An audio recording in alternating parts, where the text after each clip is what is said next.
Hello, everybody. We're welcoming in the astrological new year, which is Aries, and specifically the new moon in Aries on April 1st, of all things, April Fools. So we have the first sign, the first house, and the first day of the month. All ones, all about initiation. And it fits with spring.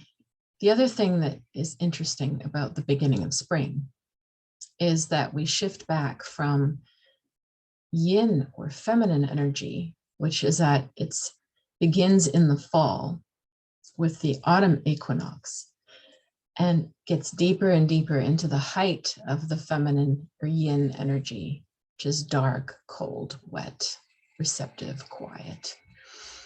And then we begin the spring at the equinox, and we go back into the yang energy, which will reach its max in the summertime, which is hot and noisy and smelly and festive.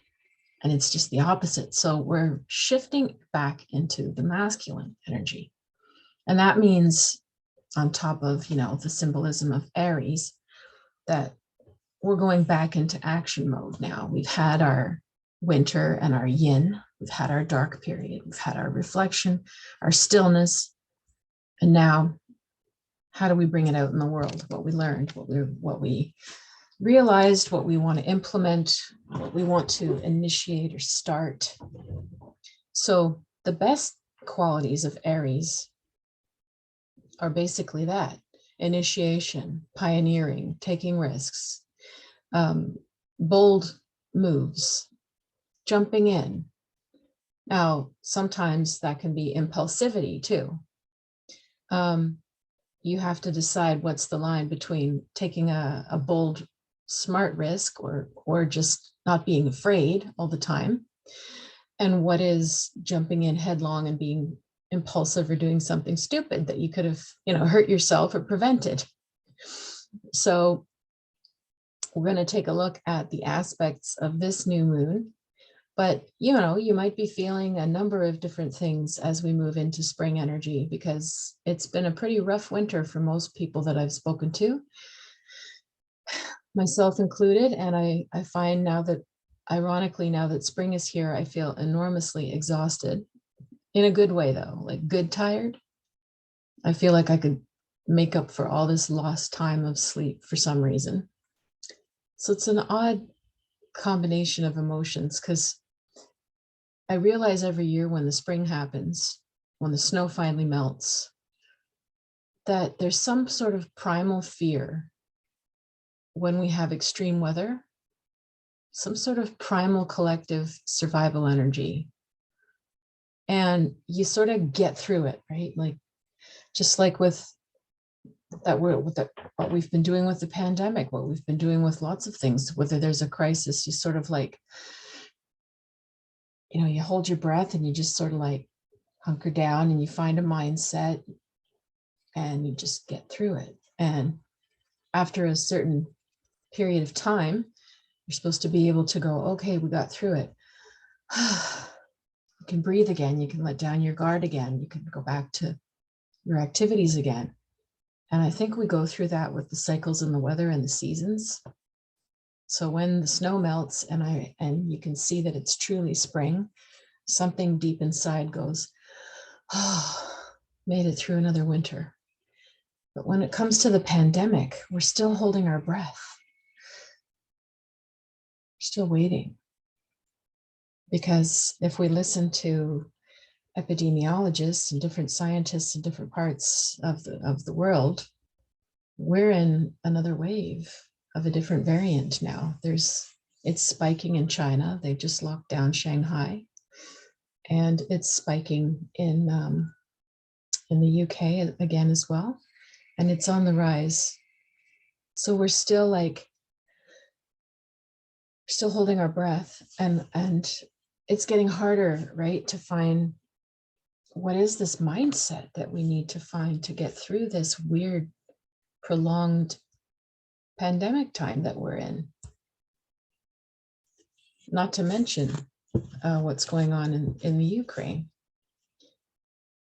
Not to mention climate change that certainly we're going to be talking about more and more and more.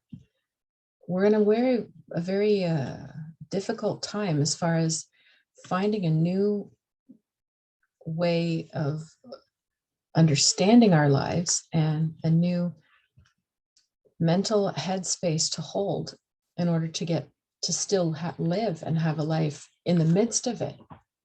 And I think everyone, no matter what side of the fence you're on with any of it, is struggling with this because it's been so prolonged, the uncertainty.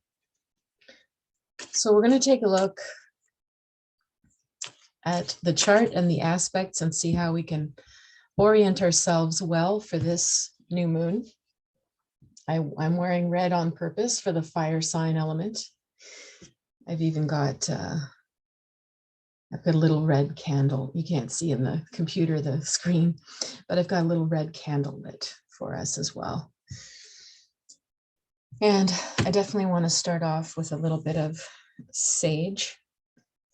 And I think it's a good time of year to smudge and cleanse and open the windows. It's always a good time, but I think spring, it's a good time, especially because you're trying to clear out some stagnation that might have been going on for you. And now that we can open the windows more, especially I'm speaking in terms of Canada, but it's just nice to be able to have that literal breath of fresh air, new start. So hopefully let's look at the new start aspect of everything as well. All right. Before we get going, I did want to share one thing with you guys that I'm pretty excited about. No, that is not the screen I said. The share screen did not. There we go. Okay, so this is what I wanted to share with you.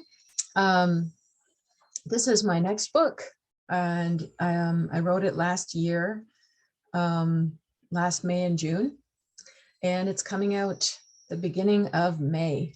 Literally online, it says it's available the 3rd of May, which makes me super happy because May the 3rd is May Day usually, which is celebration of spring, or very often call it Beltane. It celebrates the not the birth of spring like we're in now, but the fertility and creativity part of spring. And if you think about the celebrations that they used to do with the ribbons and dancing around the maypole, and even the cover sort of looks like ribbons dancing around. So anyway, you can pre-order my book anywhere. You can do it on Amazon, Chapters, Barnes & Noble, Waterstones, anywhere you like to buy your books. And I'm starting to set off on my book tour, so I have been planning that. And I have one amazing bookstore planned already in London, England. And I'm super excited. It's the oldest pagan bookshop in London. It's 100 years old this year. And it has a lot of threads and connections in my spiritual life to the people that created the tarot deck, the Thoth deck that I use. It's going way back in history. I love it. I'm really excited. So I also have set up my Patreon, as I've mentioned on this channel before. If you like my free offerings and you care to support my channel, then you can head over to Patreon. The link is below, and you can pledge 1 month or monthly. It's up to you. And I'm offering now, when the book launches, I have a membership community starting, which I'm super excited about offering. It's a trend that I see amongst other people who are out there doing similar work to me in the long term. And it's not to copy it, but it's just that we've been looking for a way to gather community online, because it seems to be hard to do that in, when it's just chat threads on Facebook or Instagram. So a membership community is much more, you know, you make a commitment and I make a commitment, and there's more offered and sort of more curated, if you will. And it's going to all be around themes to do with this book. But the overarching theme of the community, it's going to be called the Sacred Vibes Community. And it'll include various things that I post about on themes of how do you reclaim the sacredness in life. I think because we're in such weird, changeable, precarious, holding your breath kind of times, it's been hard for everyone to sort of discern and figure out or remember, well, what's meaningful to me? What is special? What is sacred? What is important? What is untouchable? What is core to my being? And so through the lens of all of these different subjects in my book, I'm going to offer a video course as part of my membership community on how do you reclaim that sacredness in your life. And there's another tier on Patreon that you'll see. If you want to join my lives, I'll be going live with Zoom or on YouTube, where I'll be teaching courses and I'll be doing guided meditations, talks, and Q&A and facilitating discussion if you join the live community. So if you're interested in any of that, you can look at my Patreon link below, and I really hope that you'll join. So let's take a look now at the chart, which I have to remember to open the window for the chart. 1 second. Right. Sorry about that. I do this every time, don't I? I have to fiddle around with. There we go. It's an interesting chart this time. As you'll see, if you follow my videos enough that you've noticed differences in these charts that I share, you'll see right away the visual of this chart is quite different than the last full moon chart we looked at, which was much more planets just spread out over different sectors, different houses, aspects that covered the whole chart. Now look at this. Right away, what do you notice? It's all swung over here. It's all on the left side. It's all making a massive square on the lower left side of the chart in the second, right at the second house. So we've got a deep dive as to what does that square mean, because this is coloring everybody's experience, this massive conflict energy. You know, we see it. We see it in the news, of course, with Ukraine, the conflicts. I mean, we can't break that down, you know, can break that down into smaller incidents, but it's, you know, very complex. But obviously there's a major conflict going on. So does this mean with this tight square aspect that we can expect conflict in general to escalate? Unfortunately, yes. The same goes with, you know, what we just saw in the Oscars with Will Smith slapping Chris Rock. I mean, it's that can be a very Aries type of thing, just losing it in anger or in self-defense or fear. Well, that wasn't self-defense, but I won't weigh in on that because I find it just exhausting, honestly, and reading articles and reading everybody's take on something like this. But all this to say, this is the kind of vibe that's in the air, even though that happened a few days before the new moon. So you just want to prepare yourself, okay? Because these are squares that are happening in fixed signs, which means stubborn, okay? Now, first of all, let's take a look down here at our sun and moon.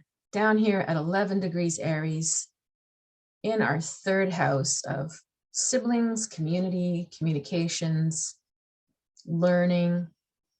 It's conjunct 9 degrees. Mercury is also in Aries, and Chiron is there, adding, Chiron is our wounded healer. So we've got a cluster of things happening with Sun and Moon in Aries, your identity and your impulsivity with an Aries moon. Whenever I see an Aries moon in someone's chart, I know to expect that no matter how docile this person might be, they might be the most lovely Libra or Pisces, a normal sign that you would think, oh, so mellow. If they have an Aries moon, no. They will have some sort of hidden angry side that will come out if you spend time with them or live with them. Most Moon and Aries people I've met are fierce when they are provoked, and they like to argue, and they like a fight, because the moon is your needs, your emotional needs, and Aries is a warrior. So this sign, this moon sign, needs to fight. They might even look for places that they can take on a battle and fight, just to unleash some of this pent-up passion and anger.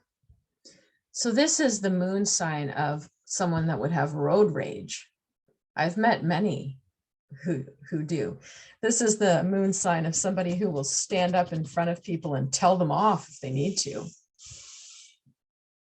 I've even seen, a very prim, proper Virgo lady just stand up and lose it and tell people to stop acting the way they're acting, because she had a moon in Aries and she'd had enough, So that's pretty strong. Mercury just adds fuel to the fire with like Aries, Sun and Moon will just be very blunt. And it might be true. And it might be very honest, but it'll be very raw. And some people find it like a wake-up slap in a good way. Some people find it offensive, really, really hurtful and really offensive.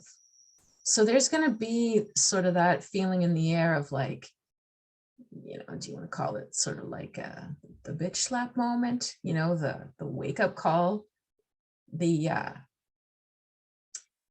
can literally feel like a punch in the face. You might receive it, you might dole it out, you might witness it. So it's not so much, it's more just to take a look at that. What's it awakening? What was that moment supposed to awaken, as far as a lesson to be learned or a decision to be made, or, oh, okay, I guess that's where they stand. Oh, I guess that's where I stand. Because moments like that, they are intense, yeah. And because there's so much Aries going on, and because we have this other square we're going to talk about, people might enact it in some pretty destructive ways, but it doesn't have to be all destructive. If we take a look at what are you learning from that wake-up call? Also with Moon and Sun in Aries, there can be like a moment of people leaping before they think. It can be, again, it's warrior-like energy. They might dive all in. Fierce fighting, dashing in to defend, dashing in to save somebody, that can also fit under that. I've never studied it per se, but I would love to sort of look at clusters of people in similar professions and see if there are patterns between their moon signs. And I would love to know if like firefighters or surgeons or ambulance workers or somebody that has to be on the front line and has to act quickly. I'm so curious whether they would have a moon in Aries that lets them unleash this quick acting inner warrior mode that the moon in Aries is able to do. Now, of course, as we said, the shadow side of it is like jumping in, doing something bold but stupid or impulsive or risky or dangerous, or putting others at danger, or being just so crassly raw in your language. That can happen. But also, it can equally be the moment of truth where someone names something and you go, oh, wow, that's actually what it is. And you can feel awakened and energized by the raw honesty of the Aries moon. And when you add Chiron there, you're adding the wounded side. So that's where it gets complicated, because Chiron means that there's in Aries would mean that there's a wound of the self, which means a low self-esteem usually, or a lack of a sense of self. So if you take someone who doesn't have a strong sense of themselves, and then you add all of this angry or warrior or bold bluntness to it, well, now you're not so much getting like the noble warrior launching the bow and arrow in the right timing. You're getting the person who's lashing out. So you might just want to watch that energy in yourself. Anything like if you're feeling more impulsive or compulsive lately. I know I don't tend to get that way too much, but I do feel it. I do feel restless, and I have been more compulsive in my eating, and having more difficulty with like keeping my mind centered and wanting to keep into routines and stuff like that. So I would say that's how it's playing out for me, is this, you know, I just want to do what I want to do when I want to do it now, kind of without questioning it kind of thing. But it can also be a great time if you have thought about taking a risk and you've pretty much thought things through, and you really, if you know that you just need that push to get off the fence, well, this could be a good time to use that restlessness and just tell yourself to get off the fence. You know, if you've been meaning to look for a new job and you sort of have an idea where to apply, but you haven't really done it yet, this could be the boot, you know, that kicks your butt, so that you just send out a letter, just do it. You know, if you keep humming and hawing about reaching out to somebody, this might be the moment that you just impulsively pick up the phone. You know, if you can't, if you're always struggling to find the perfect words for something, maybe this is the moment when you're literally just going to spit it out as you mean it. And yeah, does it come out controlled and pretty? No. Does it come out and reveal maybe a wound because of Chiron, an insecurity? It might. But it doesn't mean things go badly necessarily because of that. You might feel a bit raw and exposed. But again, you know, it's not all of us are punching people at the Oscar Awards where that's going to stick on us for quite a while. Some of us might just do it interpersonally by saying the wrong thing on a date, or, you know, overstepping our bounds with something or somebody, and we can apologize. You know, we can make amends, but maybe it will provoke something to come out that needed to come out, or it starts the ball rolling. So it's just that Aries energy is so volatile that we don't know what it's going to do. So it's sort of how do we handle it once it does come? Now, as you can see, there's really not much aspecting it though, which means it sort of stands alone on its own. So it's a strong influence of the chart, but there's nothing that's really activating it to help it out or to oppose it. So that's sort of interesting. You know, that makes it a little easier in a way, because you could shift your focus to some of the other planets and, you know, lean your energy one way or another. So we're going to talk about the blue lines where there's a beautiful trine and then sextile with the north node and south node, which is the positive direction for this energy of this new moon. But right now I'm going to deep dive into this square because it's mega. It really is. Okay. Sometimes when there's big squares like this, you know, conflict energy draws out all kinds of things, right? It can bring the restless, it can bring the anger, it can bring action, it can bring aggression. It can also make you tired. You know, if you just feel like you're full up to here with thinking things through or listening to things or analyzing things, you might just, instead of feeling like, oh, you know, polarized or I got to do this, like the will, you might just be like, I'm tired, you know, don't have the energy to process all of this and just fall asleep.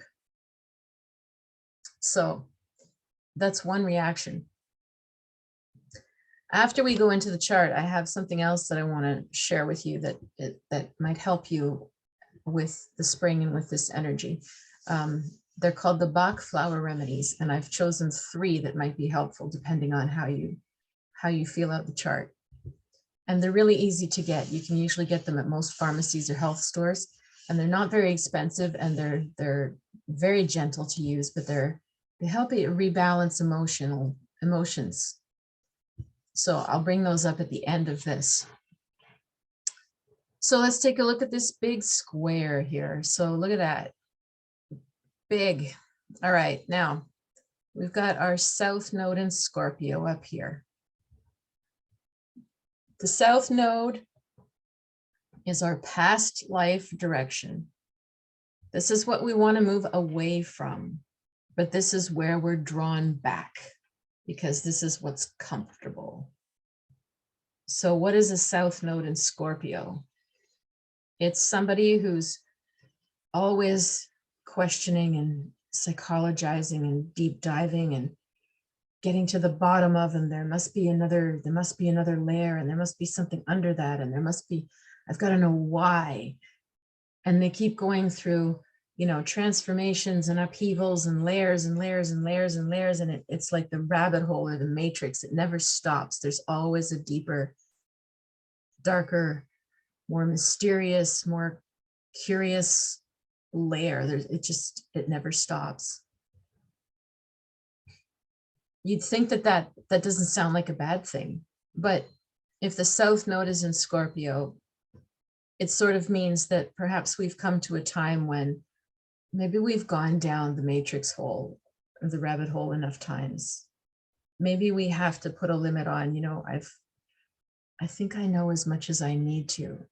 I can now maybe turn the corner or accept some things about life or myself, or maybe I can just make some choices, or maybe I can state where I stand. And now let's go forward towards the North Node in Taurus, which is about creating stability, which is about being more down to earth. I know my space. I know who my family is. I know who my friends are. I'm surrounded by stability and security, and I know who and what that looks like. And I know what my value is. The Scorpio will constantly question, well, but what does that mean, and why, and what is that worth, and is it, and on and on and on it goes. And the North Node in Taurus is asking us to come back to some sort of, perhaps a new version of it, but a new version of connection to the earth, connection to like the tangible self-care, self-worth side of your life, not the always in your head, you know, deep in the recesses of your mind, traumatizing yourself emotionally all the time. This is more like, in a sense, like if you understand how healing works, you know, you'll know that at a certain point you have to stop therapy. You got to stop the support groups. You got to stop constantly reading the next book. And at some point you have to just move over here to where you have new lifestyle, new routines, calmer, more stable, more healthy interactions with people. Or, you know, it might seem boring, you know, The North Node in Taurus, where it's nice and secure, seems boring at first to the South Node in Scorpio. But boring is also where things are more stable and tends to be more healthy. It's just boring at the beginning. Then we've got Uranus sitting beside it, which is still about 11 degrees away. So it's not quite conjunct, but it will be. Like these are going to, you know, they're going to stay in tandem and be a little closer at times. Now Uranus, as we've mentioned, is like this volatile lightning bolt. Now you see it, now you don't. Kind of energy, eccentric, yeah, even more than impulsive. It's just like a lightning flash, like oh, suddenly something appeared. Oh, it's gone. Kind of energy. Things can manifest and they can disappear. Things can rise up suddenly, and that sort of disturbs the North Node, but in the Taurus energy, because it doesn't like that energy. But it's interesting to have Uranus close to the North Node, both in Taurus, because it seems that through this process of the things that Uranus is shaking up, it's leading us towards, well, what is a new normal in terms of lifestyle on planet Earth? What's that going to look like? It's got to be different than what we were doing. You know, what is a new borders, new alliances, on new financial systems, new work days, new ways that we're going to grow or get our food or where from, or our energy resources, or all kinds of things that are just, this is where you could probably relate to Uranus. Like overnight, you know, a war is declared. Overnight, you know, somebody said in the last month in Canada, the housing market has gone up. Like you might pay, I think, $30,000 more for a house, and it all happened within a month as an average price. Like this is Uranus skyrocketing and diving, skyrocketing and diving. So this is why I don't expect any of these trends, whether it's real estate or COVID or any of it, to be stable and long, and this is what it is, and plan for the future because this is where it's going. No, like it spikes and it leaves and it comes back, and it spikes and it leaves and it comes. This is what we're in. It's unpredictable. And yet it is predictable that it's going to be erratic. So then, okay, how do you configure a new stability or normal within that environment? This is what we're in. Now let's pull it over here and see, what is it squaring? Well, it's squaring three things in Aquarius: Venus, Saturn, and Mars. So Venus and in Aquarius. Venus in Aquarius is more what you're thinking of when you think of the age of Aquarius. Venus in Aquarius wants everyone to be diverse and different and somehow all get along. They want everybody to be included. They want things to be revolutionary. They want room for people to be part of doing things that they would never have done before, walking in or being included or participating or in charge of things that you would never have thought before. You know, this is more the ideal that you have when you think of the song, the Age of Aquarius song, where everyone is like, you do you, and it doesn't matter if what your condition or what your race, what your background, what your economics, what your sexuality, doesn't make a difference. You can still do, if you're capable of doing it, you do it, or you're included. But Saturn is right beside it, and Saturn means that Saturn in Aquarius means that that's the lesson we're going through, is how to do that. How do we do that?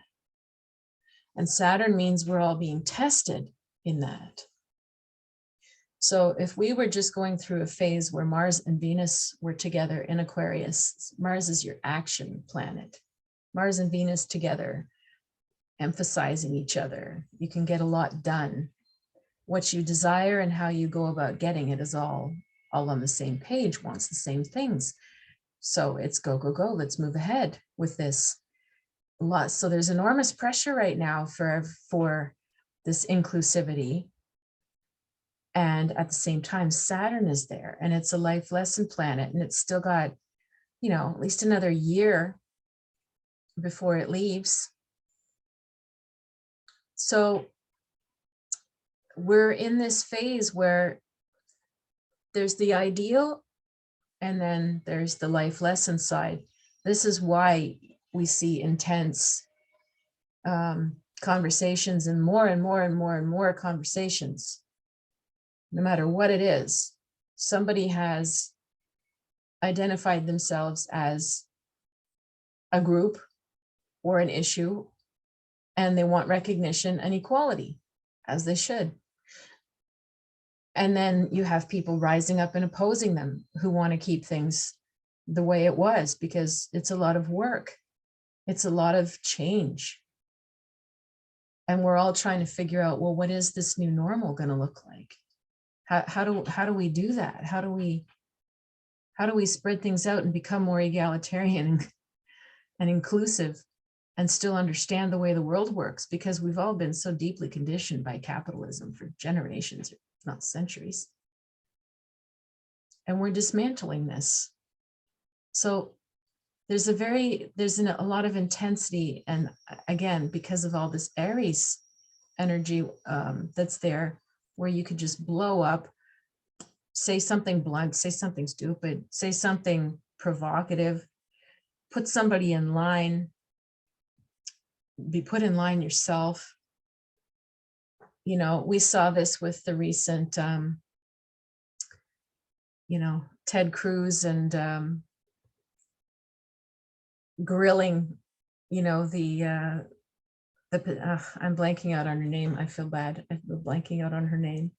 The new judge that they were swearing in and putting her through the silliest questions. But this is part of these planets in a sense, you know, when Ted Cruz is asking, or no, someone else asked her, well, how do you define what is a woman? And she said, well, I can't do that. It's not the job that I'm here to do, is defining what is a woman. And they get all, you know, upset about this. This is the hard work we're doing right now. We're redefining so many things in society. And if you're going to say, well, we're not putting black and white or binary or gay or straight or rich or poor, like if we're going to include the diversity and shades of gray, well, it's an enormous amount of work then to put your finger on a name and define. And then you've got this brassy, just, you know, kind of energy of Aries that just wants to, it's just this, it's just that. It just wants it simple, you know. Venus, Saturn, Mars, and Aquarius, they know it's complex. Just this pull for it to just be simple, because it's just so much work to do all that, right?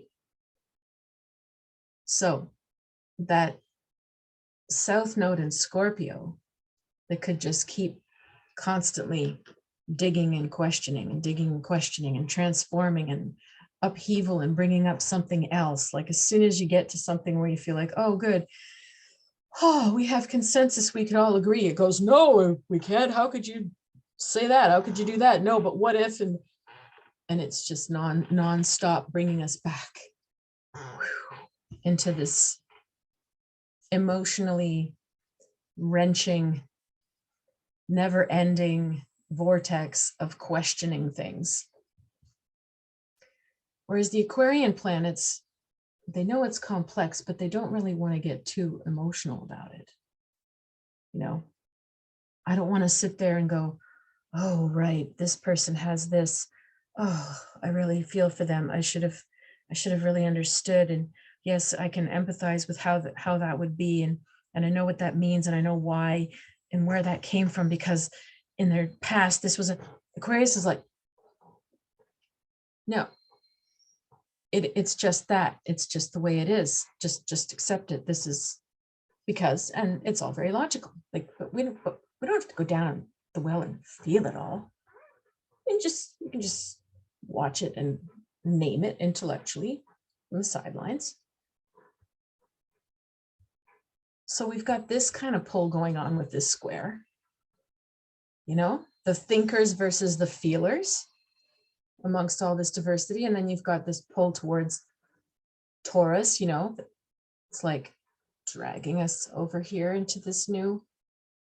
It's like neither really wants to go in quite into this new stability yet.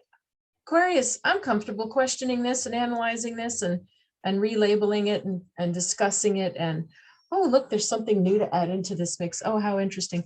And they can just keep going like that forever. It's this pull towards what does the new stable look like? That's where we're all going. And in the midst of it, there's a lot of sort of kicking and screaming going on. So where is the nice energy? Sorry, I'm laughing, but I mean, like, I'm listening to myself describe the planets and like, makes me tired.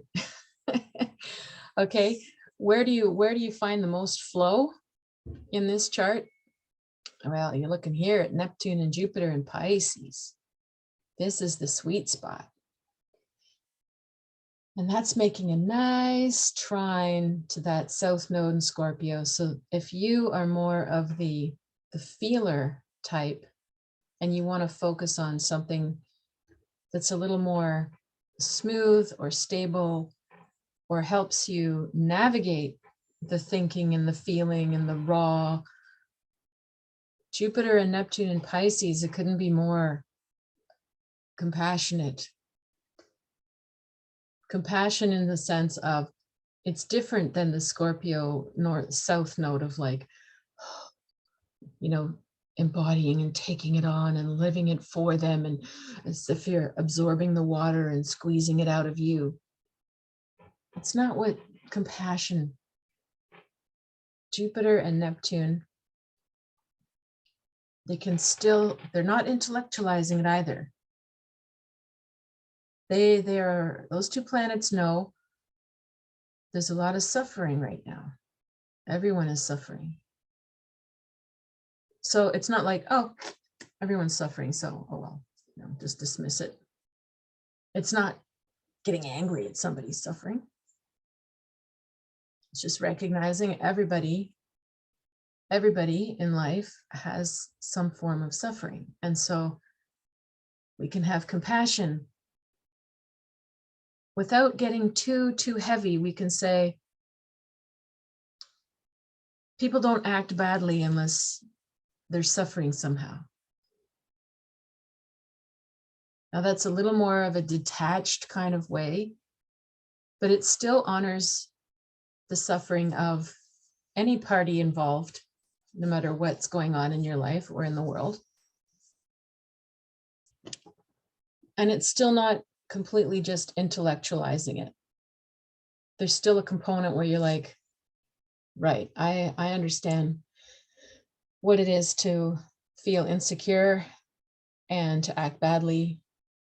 We've all done it. Okay, maybe the Oscars went a little bit overboard, but I can feel compassion for all sides, because nobody would act like that, no matter who they were, if they weren't suffering or weren't dealing with something traumatic, or they were having a bad, you know, that's the compassionate lens versus like the intellectual lens as well. This issue means that, and this issue and that, and we analyze it by race, and we analyze it by gender, and we analyze it by, you know, the context of where it happened, and the social strata and the finances and the industries, and that's the Aquarian side. You know, it's putting it all synthesizing it in all levels and analyzing it on all levels. And you know, the Jupiter and Neptune is more like, can just step back a little and breathe and go, you know, we're coming from a lot of trauma, this South Node in Scorpio. Oh, so let's just hold a space of like some patience and know that everyone in there, everyone is suffering on some level. Everyone is struggling on some level. And so are me, so am I, so are you. So on that level, as a human to human, we can have just a little bit of space, a little bit of distance from the analyzing and from the getting too heavy and down. It's sort of a hard space to find, but you can find it. And you know, Neptune and Jupiter sort of in Pisces exalt that energy of very much, where do we all meet as one, as humans? We can focus on that. I think that's easier to practice and act on in the now than it is to manage the conflict or manage the hyper analysis. But that depends on your personality. If you're an empath or a water sign, you'll definitely find it easier to focus on the Jupiter and Neptune. And it also just makes a nice sextile to the North Node in Taurus, so it's harmonious with it. And also, if you look over here, you have Jupiter and Neptune making a sextile to Pluto. So, you know, Pluto's not an easy planet either. It's a transformation planet. It's about power. But when it's touching the nodes this way, and Jupiter and Neptune, it's almost like maybe the way to transform things the most is to actually have a bit of that buffer and have a bit of that patience, a little bit of delayed reaction, compassionate reaction. Maybe that is the best way to change things. I tend to think it is. But we need all kinds of things depending on the context. But yeah, so very interesting chart, isn't it? Let's take a look at our cards now for this moon.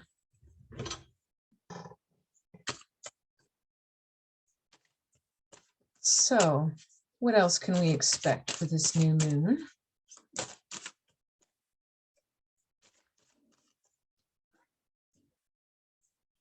Let me talk first about these remedies that I brought up, though, and talk about, I've chosen 3 that I find I've personally used that are very helpful. And I've chosen 3 in case for about 3 different states of mind or feelings, if you're having any of these lately, and what might help you. So these are the Bach flower remedies. There we go. So all you need is 1 little drop. It's an eyedropper. You can put a drop in your glass of water, or you can put a drop of water in your bathtub, or you can put it under your tongue, or you could use it in your house if you want to put it on your pillow, if you want to put it, they can be used with animals as well, but I doubt your animals are going to need this one, but some of the ones are good for. So just a little drop. Now this first one is called gentian. There we go, gentian. Now this remedy is for balancing your will. So this is for people that either can be too willful, they want what they want when they want it, they're stubborn, impatient. Well, there's ones for impatience particularly too, but this is the will. It's more like you might see somebody with a really strong will that's out of balance, might be dominating people or pushing, bullying. The opposite side is somebody that has difficulty with their will. So you start something and you don't follow through. You sabotage yourself. You have trouble finding the will to like get moving and do the thing you need to do. So self-discipline can be difficult. So whenever I'm in a situation where I know that I need to follow through with something and it's a bit difficult to follow through and I want to quit or give up, because that's usually my, I take this gentian. So that might be coming up as part of a remedy for this new moon, for this spring. Balancing your will, all of that Aries, you know, or just think about who around you might need it. The next remedy I find super helpful as well, very powerful. It's called clematis. There we go. Now this would be like a different effect. You know, we mentioned this, the Aquarian planets and just the flurry of like things going on around and analyzing and how many things we're faced with at once. And sometimes with spring, you know, you just feel like you want to do like 50 things at once, or that you need to suddenly, I don't know, clean things up, organize things, sell things, get things moving for that season. You might, you know, we're awakening from the winter, and all of a sudden you might feel like just overwhelmed and scattered and foggy because you want to do too many things at once, or you sit there daydreaming again, but you can't quite act on it. It goes sort of a bit hand in hand with the will, but this is a little different. It's not just like, yeah, I know what I need to do, and I just can't get up off the couch.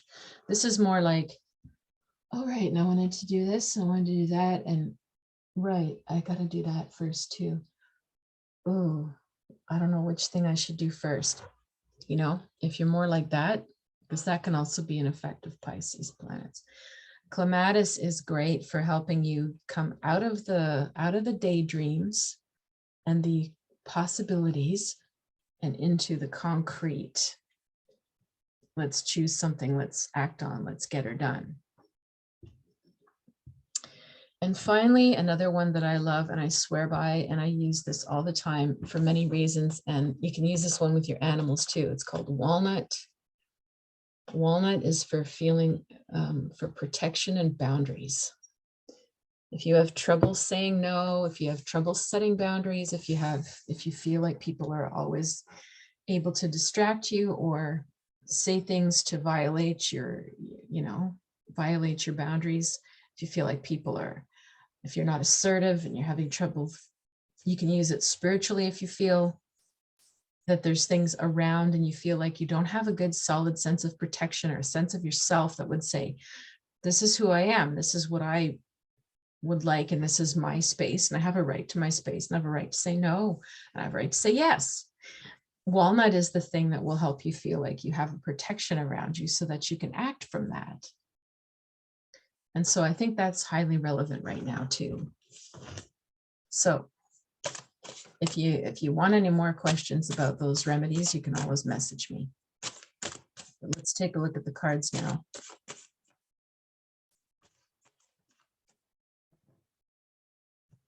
Okay, so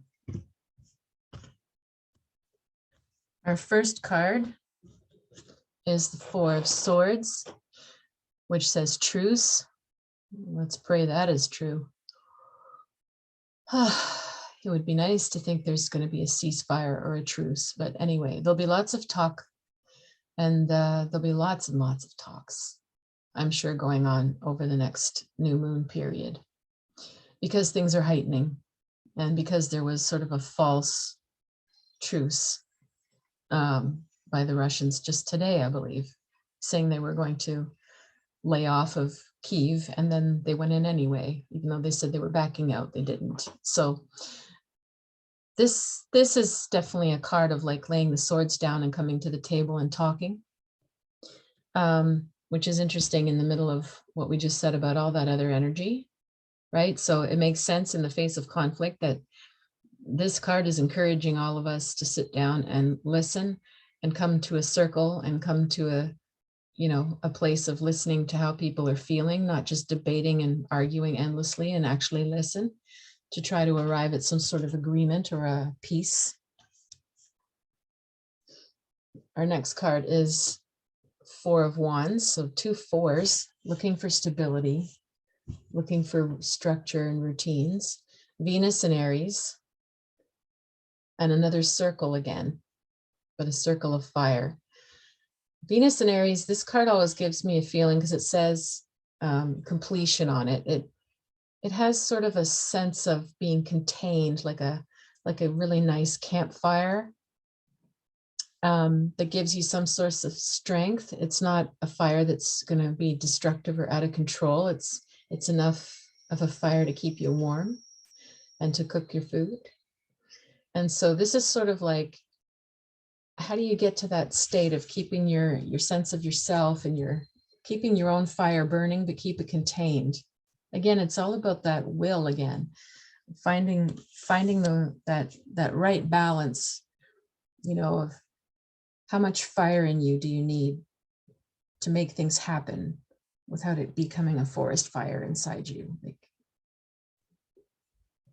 All right, then we have 2 of Discs, which is Capricorn card, and as you can see, the infinity symbol as the snake. So this card, bugs people because it's really just a card that talks about the fact that there's dark and light and change, and there always will be. There is no arrival. There's no happily ever after, and there's no utter despair either. There's both, and there always will be. So it's always, to me, the philosophical card, because if you accept that there is always both, then you can't, you somehow have to stay a little more in the middle.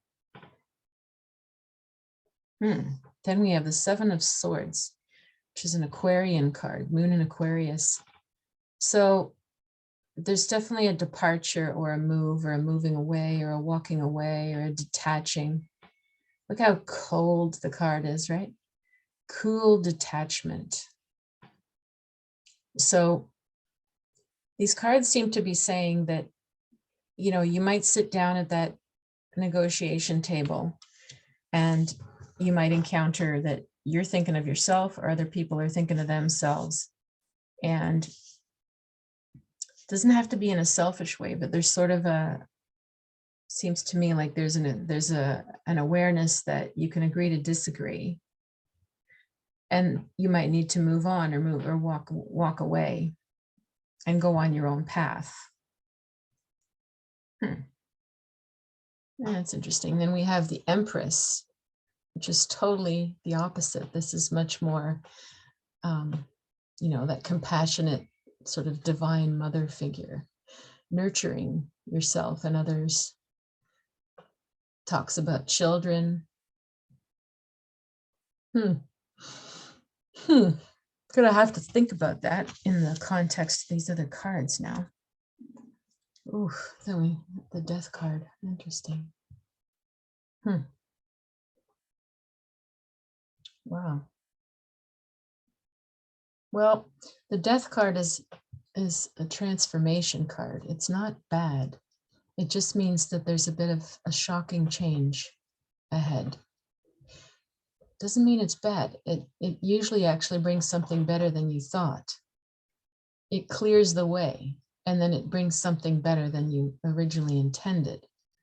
But at first, there's a loss of something that you expected. So that's why it's shocking. Now, I'm going to have to still go on more cards before I sum this up, because this is an interesting passage of cards. Our next card is the Wheel of Fortune. So we start to see 3 major arcana in a row. Wheel of Fortune can go either way, up or down. It just means Wheel of Fortune always goes around. It's your turn, and it's not your turn, then you rise back up, and then you're at the top, and then you weaken or you lose energy, and then you fall to the bottom, and then you climb back up again. So we don't know where we are on the wheel. And then we have 10 of Wands. Ugh. Well, the 10 of Wands says oppression, Saturn and Sag, a lack of freedom. Usually this card means that you've stuck around somewhere way too long. This is the card that shows up when somebody has like stayed in a toxic situation for so long that now they almost need an intervention to get out of it because they missed their window. They didn't leave. They just kept taking it. And then we have the 2 of Wands at the end, which is an Aries card, Mars and Aries. And you can see, you know, a battle or an argument, battle of wills here. Just going to pull one more and that's it. Okay, then we have the love card, 2 of Cups. So there will be some sort of peace or agreement. So let me just try to sum this up here.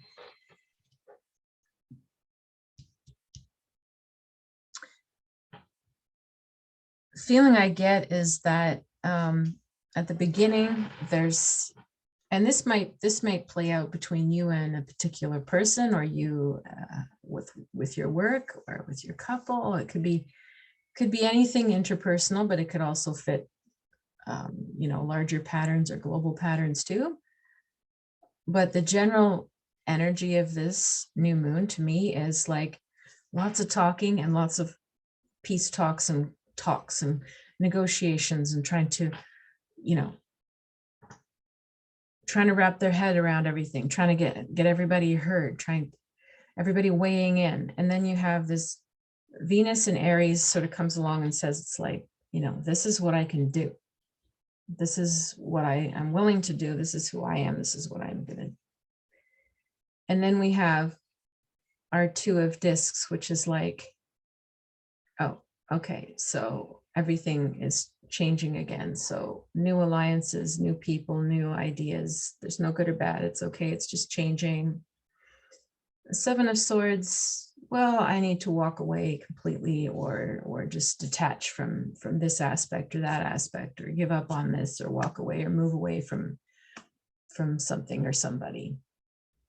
The Empress, the Death card, and the Wheel of Fortune seem to me like there could be quite a powerful transformation that happens either with a woman in your life, a nurturer, or around your sense of giving and nurturing, mothering, so to speak.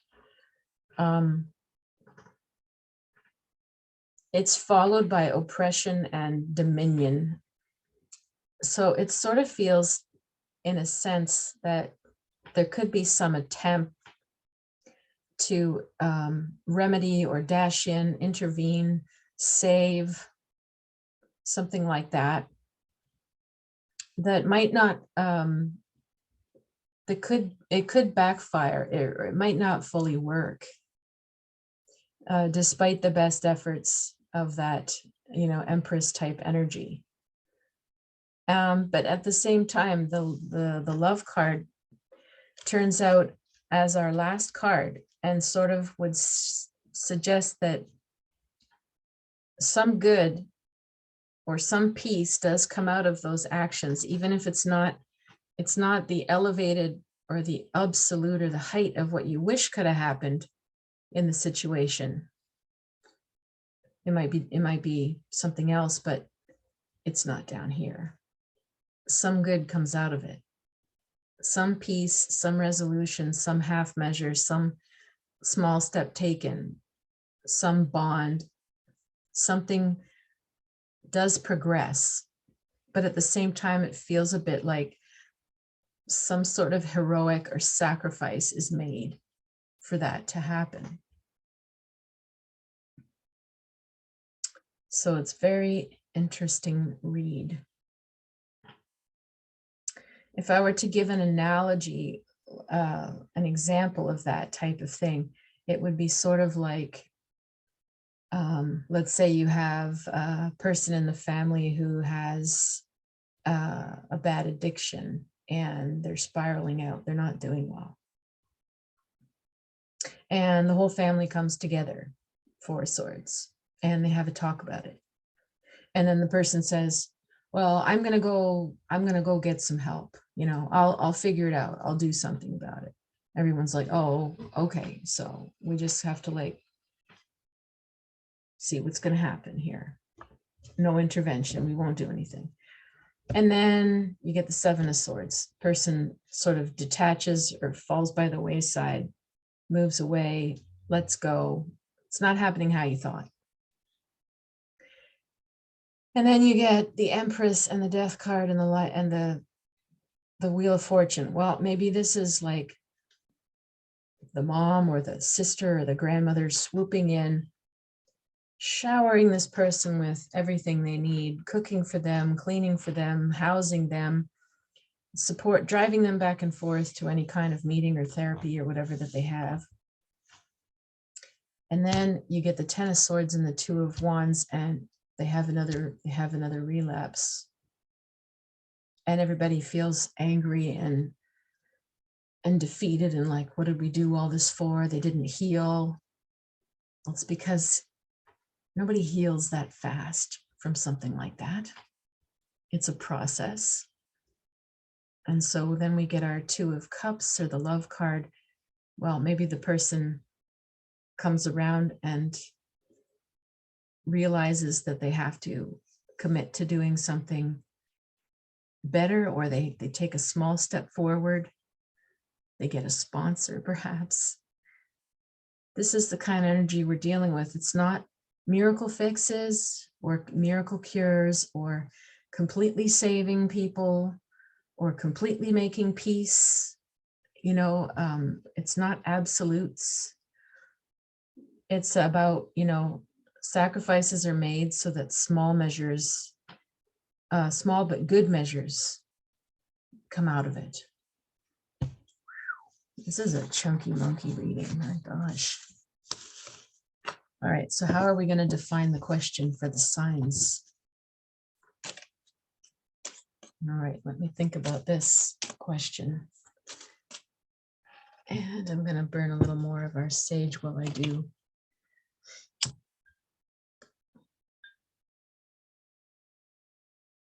All right. So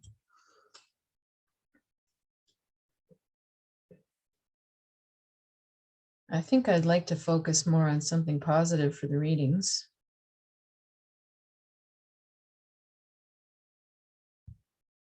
So let's just really make this a you know, big overarching question.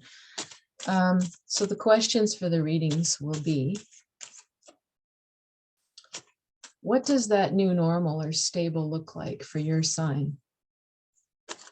What messages can we get about how can you orient your mind and your head, your life, your plans, your philosophy around what's a new normal going to look like for you? What's the most stable, nice way that your life can play out, given all the stuff that's going on in the world?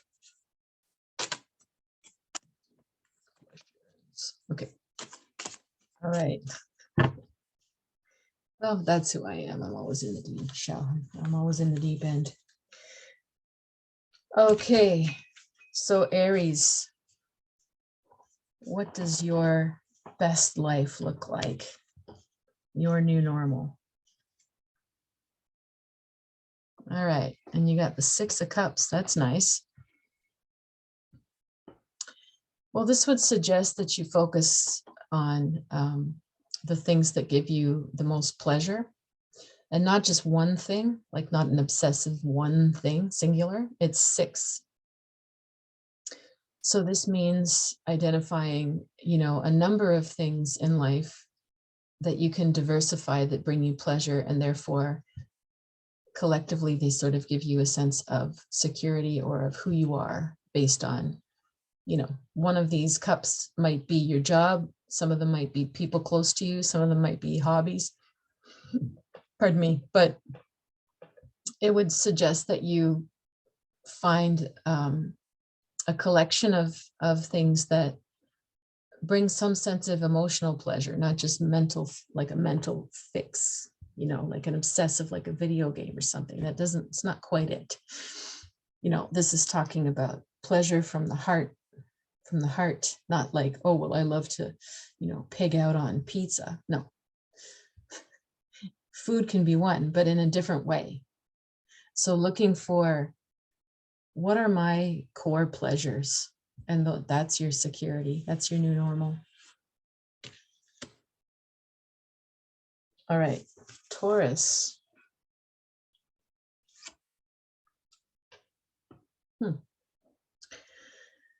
So you've got the Two of Swords or the Moon in Libra. So you're,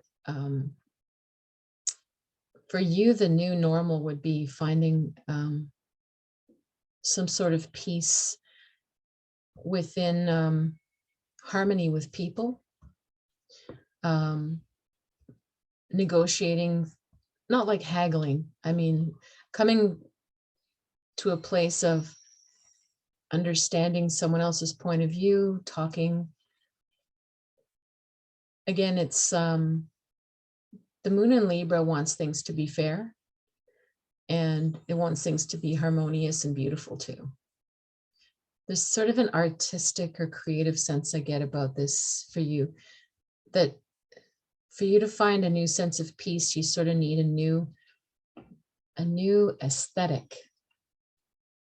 Meaning, if your previous aesthetic of what is secure would look like, let's say, a house and a yard and a 9 to 5 and you know, kids and I don't know, leather couch, or like whatever image you have in your head of what is success or what is secure, what is cozy, what is home. It needs a new vision. What is it gonna, try to literally visualize, what does that aesthetic look like? And to visualize getting along with people easier and easier than you have. That's an interesting message anyway. All right, Geminis. I need some water.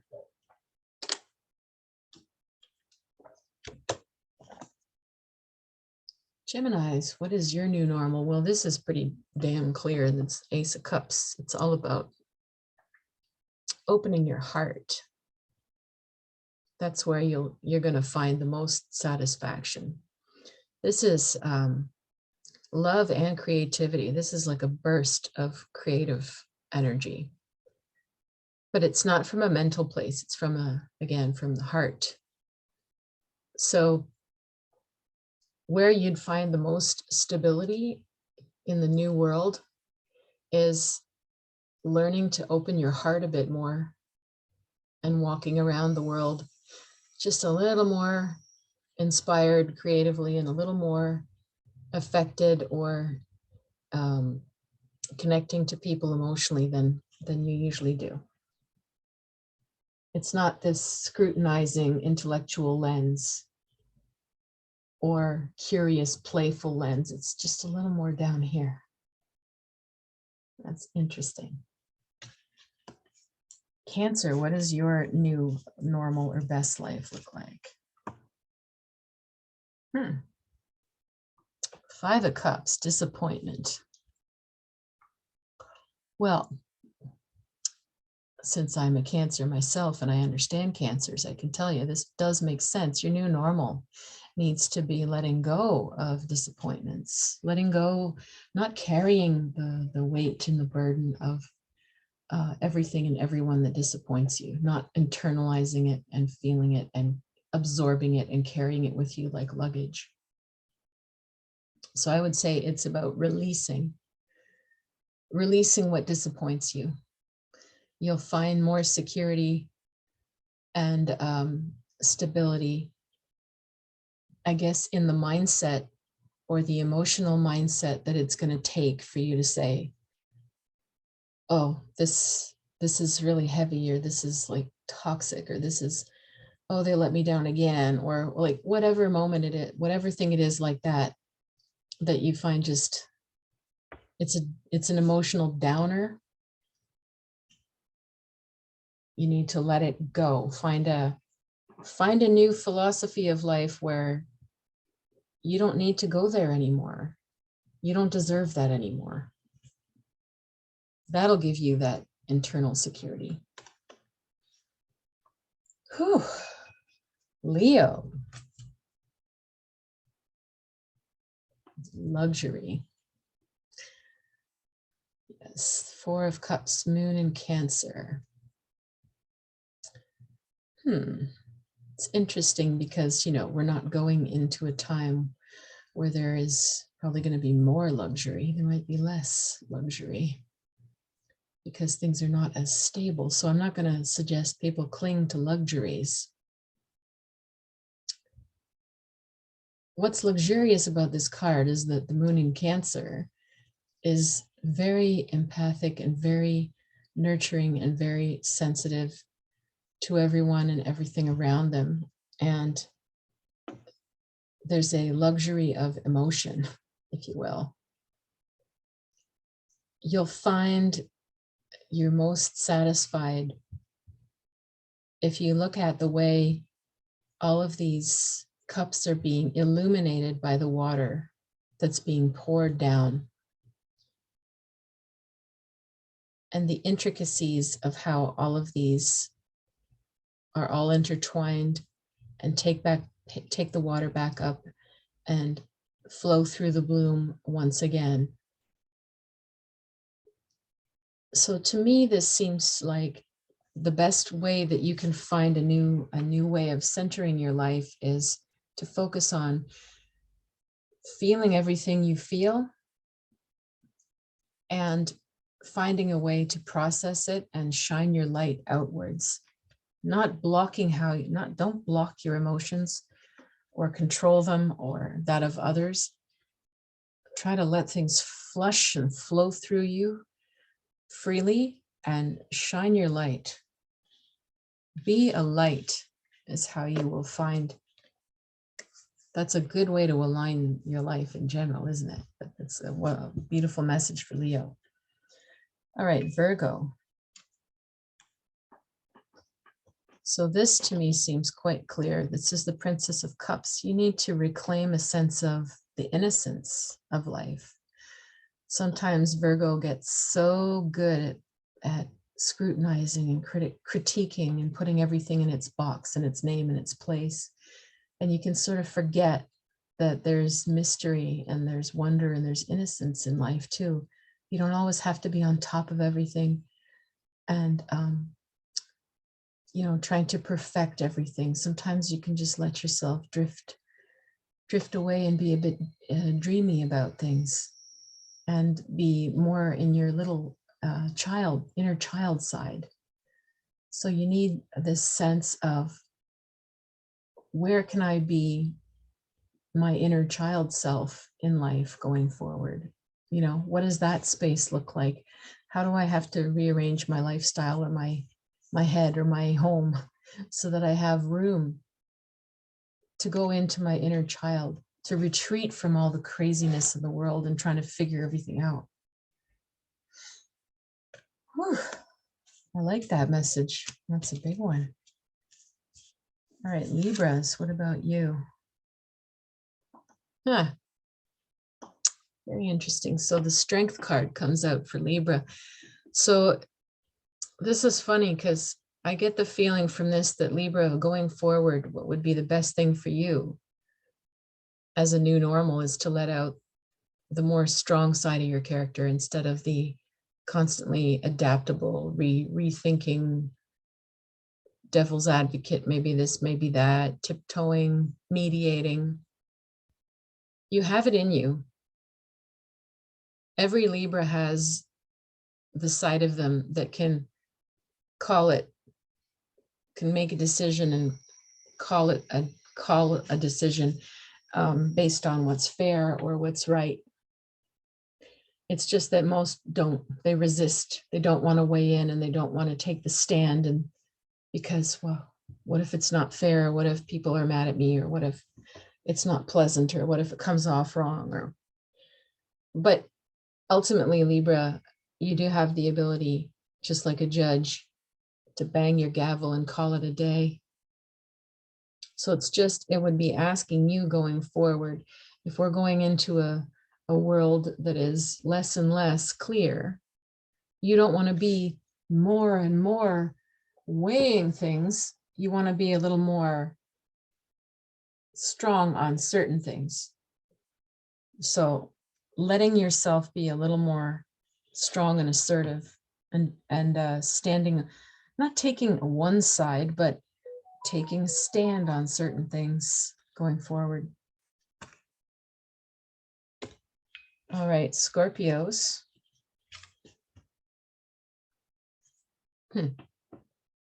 So you have the Prince of Discs. It's funny, because this guy, you know, look at him, he's sort of sitting sideways. He's not really holding the reins very, very well. It's pretty much the bull driving this, not him. It looks like he's just sort of going for the ride.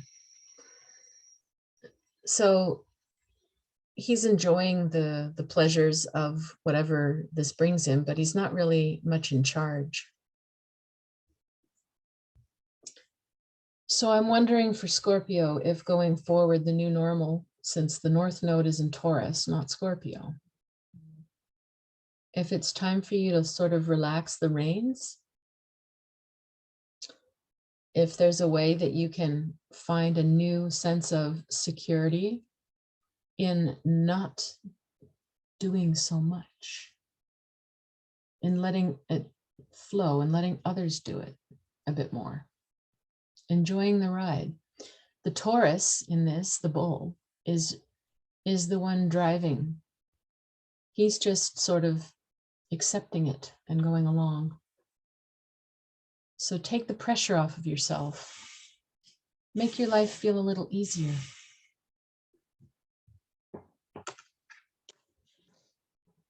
Sagittarius, what is your new normal? The Princess of Discs. So she's very wise and very in touch with the earth. And, you know, she's got this cloak that's covering the ground, even though she's lighting it up with her wand.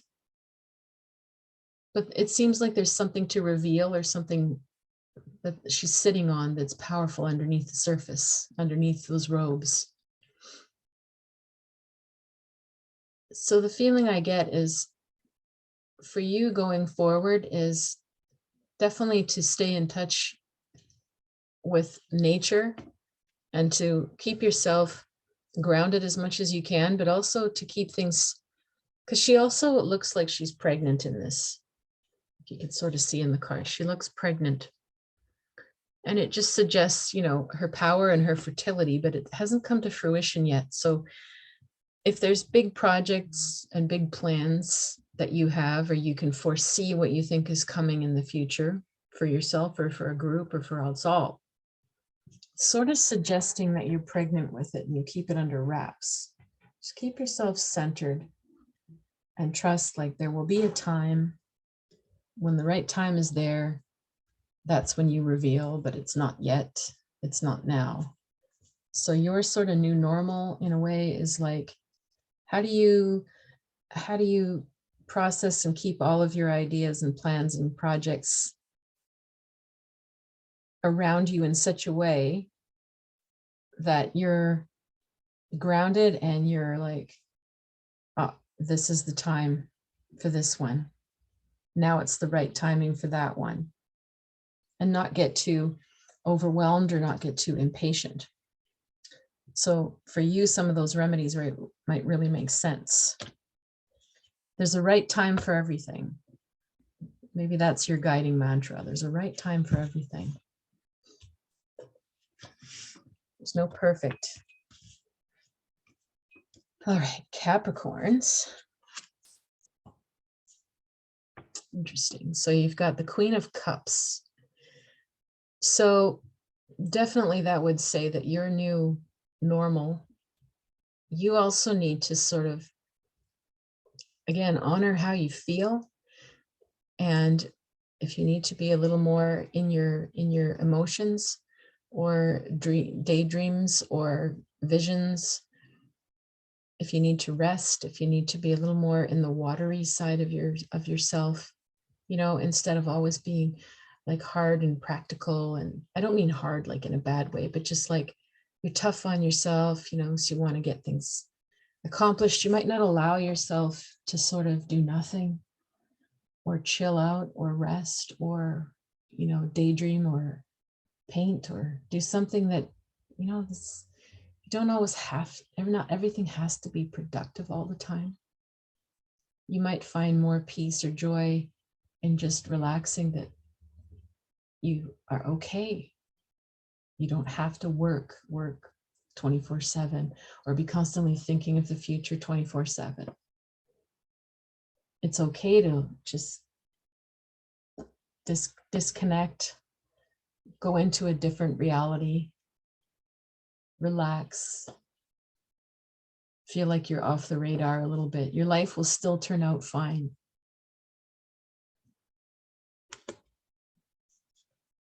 Aquarius.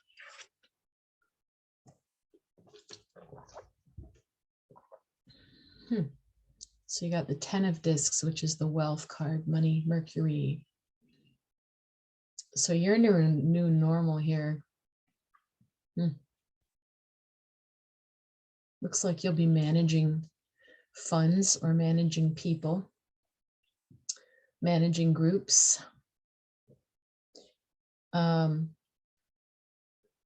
Seems to me, again, even though it's not an Aquarian card,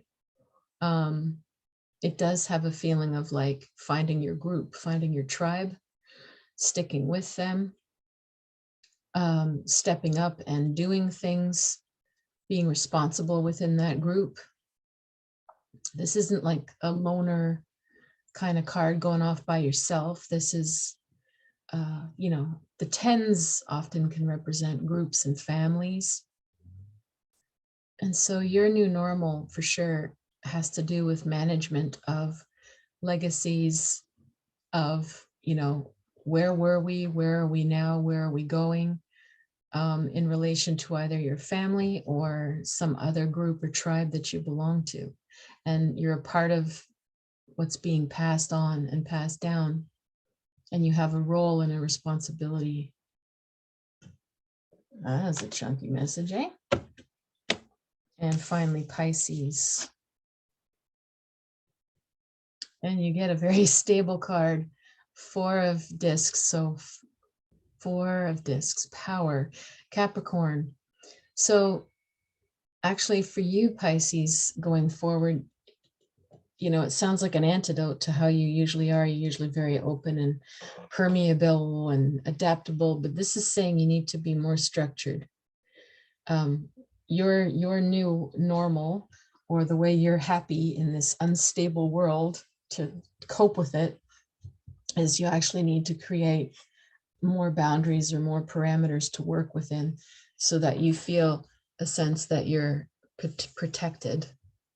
And, you know, if society doesn't give you that sense of protection, then you have to come up with what would make you feel protected. And those are your boundaries or routines, or the structure of your life or your home, the things you do have control over. And that's what's going to carry you through the myriad of changes and ups and downs that we're all going through on the planet. And it bodes well for a North Node in Taurus, which is looking for structure and stability. But it's the ones that you have control over now that you focus on. Well, that was quite the reading, wasn't it, folks? So if any of you, again, care to join my community online, the Sacred Vibes community on Patreon, take a look at it, or look at my book, Vibes from the Other Side. And if you want a reading, you can always message me or email me. I'll leave all my links below. And if you want references back to these to these Bach flower remedies, then just message me as well. All right, I wish you all the best. Have a happy new moon, and we'll see you again at the full moon.